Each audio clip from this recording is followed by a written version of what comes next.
Sure, that's fine. Okay, thank you again for agreeing to talk to me, Ambassador Bolton. I know we have a limited time, so I will start the discussion. I was actually planning on starting this discussion with the crisis bordering Romania, which is the war in Ukraine.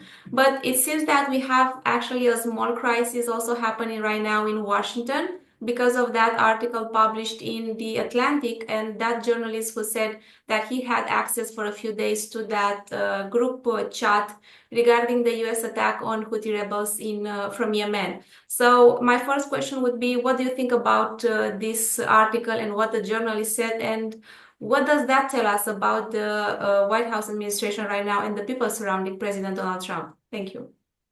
Well, it's a very serious situation. It's hard for me to imagine that anybody would have used signal to communicate information, whether it was classified or not classified, merely sensitive, and not used a regular government secure communications channel.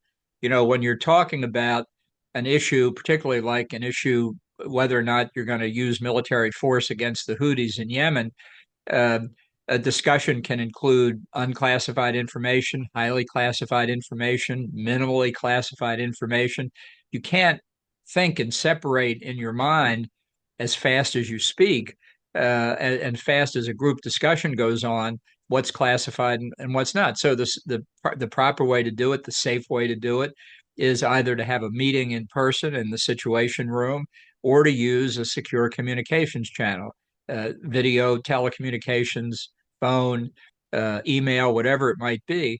That's why the government of the United States has spent so much money over so many years to try and have secure channels of communication. So I don't understand. I can't fathom why anybody would go outside of the channels that every one of the officials that are on that group chat, maybe with one or two exceptions, have on their desk and have at home and have with them in their cars.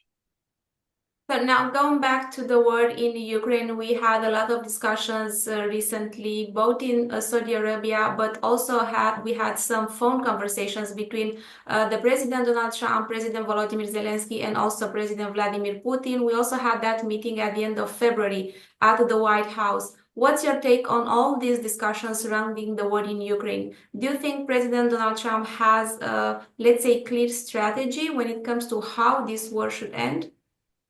Well, I don't think he has any strategy at all. And I think that's part of the problem. I think the bigger problem is that he has effectively changed the United States position 180 degrees from supporting Ukraine to supporting Russia. He said after his conversation with Putin in February that the U.S. would not support the full return of Ukrainian sovereignty and territorial integrity, would not support NATO membership, would not support NATO security guarantees, would not support U.S. security guarantees. And really, the only thing that leaves for the Kremlin is to say we didn't think of asking for more, because they might well have gotten it. I think the president's treatment of Zelensky in the Oval Office was a terrible signal to Putin.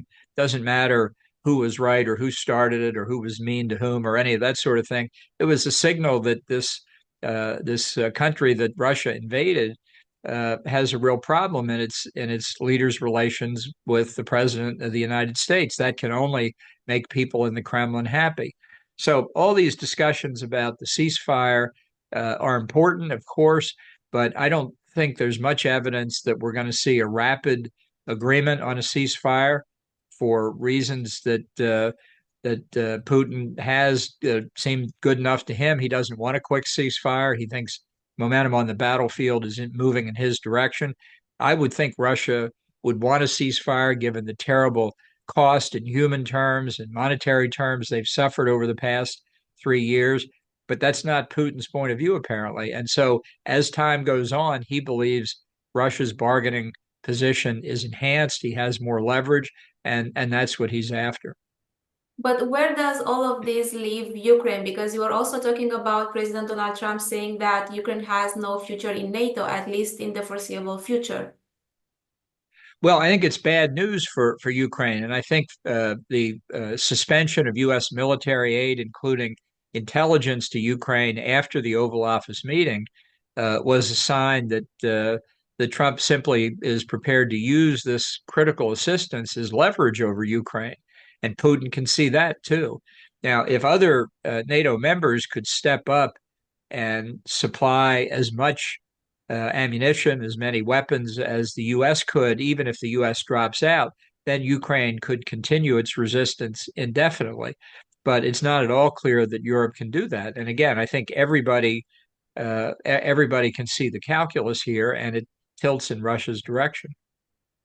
We've also seen since President Donald Trump took office that he has, let's say, a more positive attitude towards the Kremlin and towards President Vladimir Putin himself. What do you think about this future relation between the USA and Russia, and also about this so-called strategy that some experts claim that Donald Trump wants to actually break the China-Russia relations, and that's why he's more approachable, let's say, towards the Kremlin? Well, Trump believes that in international affairs, if he has good relations with Vladimir Putin personally, that means that the U.S. has good state-to-state relations with Russia. He thinks he and Putin are friends. That's not what Vladimir Putin thinks. And he doesn't think personal relations override considerations of national interest. He knows what he thinks Russia's interests are. I don't think Trump really has an understanding of what America's interests are. So Putin sees Trump as easy to manipulate, and I think that's what he's been trying to do in the past couple of months. Certainly, the idea of trying to split Russia away from China to prevent this axis between Beijing and Moscow that's clearly forming, to prevent it from being perfected, makes entirely good sense. But the idea that conceding to Russia in Ukraine will pull them away from China is exactly the opposite of what will happen. This will convince Russia that the West is weak, that the ties he has with China, the aid that China has given him in many respects during the war with Ukraine, is the right policy for Russia. So it will drive him closer to China, not move him away from China. Could this relation between the USA and Russia right now under President Donald Trump give some signals to China as well? Because we know it has some ambitions towards Taiwan. Well, I'm very worried about that perception. I think Trump is an aberration in American politics. I don't think he represents a majority of American public opinion. I don't think that's why people voted for him in November. They didn't vote to switch sides from Ukraine to Russia. They voted as much as anything on economic grounds, not on foreign policy. But it's also certainly true that China sees the Trump administration unwillingness to support Ukraine fully and reaches the conclusion that if the U.S. and NATO won't defend the victim of aggression in Eastern Europe, they're not going to defend the victim of aggression in East Asia. So if I were in Taiwan, I would be very worried about this because I think the Chinese are watching what's happening in Ukraine and in this conflict generally just as closely as any of the rest of us are. I know you met also President Vladimir Putin back in 2018. I read it in your book, but I also seen the reports back in the day. So my question to you would be, from the conversation, let's say, you had with President Putin, what do you think his long-term strategy towards Ukraine is, his ambitions, his objectives? Is he willing to actually sign a peace agreement right now? Well, I first met President Putin back in October of 2001, shortly after 9/11, and have met with him a number of times since then. I think he knows exactly what he wants, and he declared it for the world to hear in 2005 in an address to the Russian State Duma when he said the breakup of the Soviet Union was the greatest geopolitical catastrophe of the 20th century. And he said in other speeches in the years after that, basically that he wanted to recreate the Russian Empire, not the Soviet Union, but the Russian Empire. And this Russian nationalist tendency believes that Ukraine has never been a separate country and shouldn't be a separate country, nor Belarus, nor much of the rest of the former Soviet Union. So I think Putin gave us what his roadmap was, and he's not going to stop, I think, unless he's stopped militarily. by Ukraine and its allies. He may agree to a ceasefire for the reasons I mentioned earlier, that he's suffered heavy cost in this war. But it would inevitably be a temporary ceasefire. Maybe it would last a couple of years.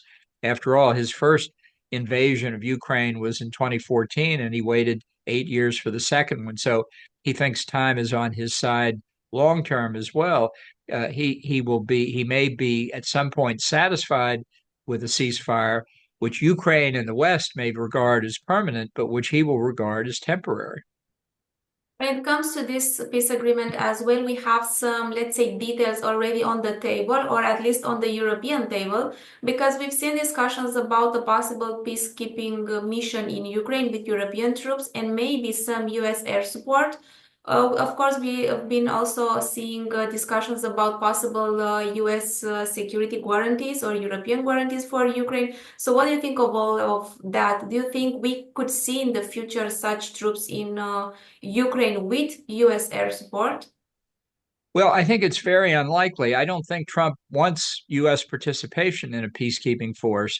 Putin has said whatever a peacekeeping force might look like, there will not be any NATO troops in it. And even in the discussions that European NATO members have had in the past several weeks, I have not detected any clarity in what they think the mission of the peacekeeping force would be. Would it be a force that would try to prevent a violation, that would be prepared to use its own military force against Russia if it tried to violate the ceasefire? Or would it be more like a traditional United Nations peacekeeping force where the peacekeepers are observers? They watch what happens. They may try to mediate, but their rules of engagement permit the use of force only in self-defense of the peacekeepers. Those are two very radically different kinds of peacekeepers. And I don't think Europe has resolved which it wants. So a lot of this is very speculative, and I don't think would give much comfort to Ukraine because the less the military extent of the peacekeeping force, the less able it is to prevent a Russian violation. So we also know that there are talks about the possible minerals agreement between the US and Ukraine. It was supposed to be signed at the end of February, but it wasn't after that meeting at the White House. Now it seems that they have reached an agreement and this contract might be signed soon. Do you think that signing this agreement could give Ukraine, let's say, more opportunities or the possibility to make more demands at the negotiation tables, maybe backed by US? Well, I think the fact that Trump has made clear he wants this agreement is something that Ukraine will have to accept, not that they necessarily think it's a good idea. Trump sees it as having served two objectives, I think. Number one, to help reimburse the U.S. for the cost of the assistance it's provided Ukraine. When Biden provided the assistance, he didn't ask for it, so it's sort of after the fact. But okay, I don't mind it that much. I don't think Ukraine ultimately does. But Trump's also saying to have U.S. investment in extensive mining activities in Ukraine would be another form of security, that it would deter the Russians from invading. And all I can say is we've heard this theory about economics deterring military force for a long time. We know about the book that came out in 1910 called The Great Illusion in Britain that said Europe is so integrated now, the cost of war would be so high, there will never be war on the European continent again. And of course, 4 years later, World War I broke out. So U.S. mining interest would not deter Russia if they thought that they could prevail. And they'd be happy to say, after our new border covers the place where the mines are, we'd be happy to have you mining in Russia, which is no longer Ukraine. So this is something that Trump has in his head. As I say, I think Ukraine will have to agree to it. I don't consider it ultimately that significant. When it comes to the US, NATO, and Europe relationship, we've seen also comments by some US officials and even by President Donald Trump himself about how European states don't do enough for defense. And now some European leaders fear that the US might withdraw from NATO. And this is a discussion that was also taking place back in 2018. So do you think that is there any possibility right now for the US to withdraw from NATO or maybe reduce the importance of this alliance? Well, I'm very, very worried that Trump will withdraw from NATO. I wrote in my book about the incident in 2018 at the Brussels NATO summit when he came very, very close to withdrawing. And I don't think he's changed his mind. He doesn't understand how the alliance works. He thinks basically that the United States defends Europe. We don't get anything out of it, and Europe doesn't pay. Well, that's not how NATO works. If I thought that's the way NATO worked, I wouldn't be in favor of it either. But NATO enhances not only the security of the European members, it enhances American security as well. Trump simply doesn't understand that. And I think there have been a number of suggestions that, for example, the U.S. wouldn't come to the defense of NATO countries that are not spending 2% of their GDP on defense. That's a completely unworkable formula. If you look at Europe, it's like a patchwork quilt of who's at 2%, who's not at 2%. You can't function militarily kind of jumping between countries like that. And I think Trump's advisors know that. They know that's a step toward a formal withdrawal of the United States, which I think would be a catastrophic mistake for America and for the alliance as a whole. But how should European leaders actually approach the Trump administration when it comes to this matter? Because they have already promised they are going to increase their military expenditures. Right. Well, Trump has also said he thinks now everybody should spend not 2%, but 5% of GDP on defense. I think that's what the U.S. should spend. I think we've got global threats that we need to deal with. So Europe's going to have to move up from two anyway to three, four, something like that. It just shows it's not the precise amount that European members are spending or not spending on defense. Uh, Trump just doesn't think much of the alliance, and he's surrounded by people in his administration, as we see from this leak in the Atlantic, including Vice President J.D. Vance, who don't seem to have much affection for Europe, and that's a real problem, and it will be going forward.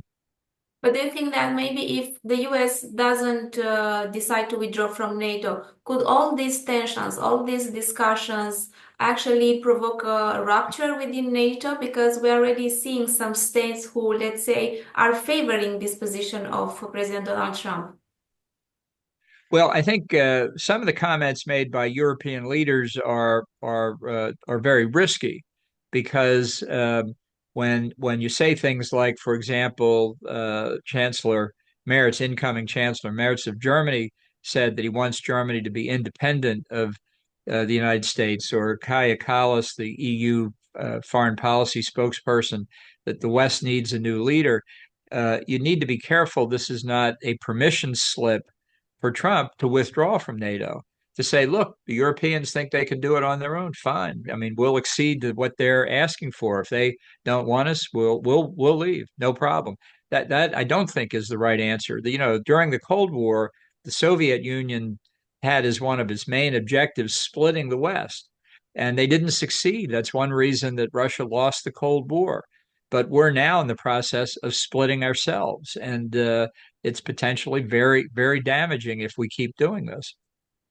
What are the consequences of these, let's say, statements made by President Donald Trump when it comes to Europe about the disengagement, maybe reducing the number of troops in Europe? What do you think will be the long-term consequences? Because we've also seen, for example, that some American companies, defense American companies, let's say, bear the consequences because there are so many talks about the F-35 not being bought by some European states because they think that the US might disengage at some point and consider a European state an enemy. Well, it shows why this whole thing is so damaging. And it ties into the Trump tariff proposals as well, which really are economically illiterate. I mean, there are big problems in the international trading system, most of them caused by China. And what we should be doing is getting together with European allies, with Japan, South Korea, Canada, and forming a common front against China's abuses of the trading system, not getting into a trade war with our own friends. And it will have the impact on the American defense and aerospace industry of reducing sales in Europe. So harming American manufacturers that Trump says his tariffs are designed to assist. It's the whole thing is crazy because it's a reflection of Trump's incoherence. He doesn't have a strategic vision. He doesn't do grand strategy. He doesn't do policy as we understand that term. It's a series of transactional, unrelated decisions that often have conflicting consequences. Can we say in all this context that the US is still a reliable ally for Europe? Let's say if hypothetically tomorrow an enemy country attacks, let's say Estonia as an example, do you think that the US would help that country? Well, I think it still would. I think it's important to distinguish between Trump on the one hand and the rest of America on the other. This was not an issue that was debated during the 2024 campaign. Nobody said, are you going to defend NATO countries? It was fought over economic issues, social issues, basically domestic questions.